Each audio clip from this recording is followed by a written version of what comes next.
আজকে আমাদের আলোচনা পাকিস্তানের দ্বিতীয় বৃহত্তম হিন্দু তীর্থস্থানকে নিয়ে। সময়টা 1459 খ্রিস্টাব্দে। রামদেব পীরের মৃত্যুর প্রায় 350 থেকে 400 বছর পরে 1859 সালে মন্দিরটি নির্মিত হয়। কথিত আছে, তান্ডো আল্লাহওয়ারে একজন হিন্দু ব্যক্তি বলেছিলেন যে পুত্র সন্তান লাভ করলে তিনি তান্ডো আল্লাহওয়ারে রামপীরের একটি মেলার আয়োজন করবেন।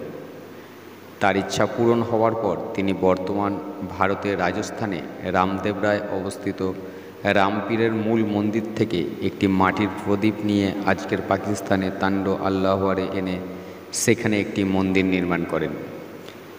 মেলায় হাতে ধ্বজা বা পতাকা নিয়ে সারা রাত ভজন গাওয়া হয়।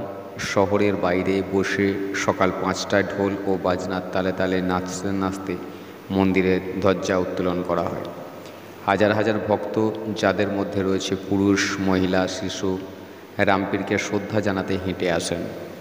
যদিও 1400 শতাব্দী হিন্দু সাধু রামদেবজি বা রামপীর রাজস্থানে চিতায়িত হয়েছিলেন, কিন্তু তিনি তান্ডো আল্লাহরে এসেছিলেন এবং তার ভক্তরা 1800 সালের পূর্বে সেখানে পূজা করেছিলেন।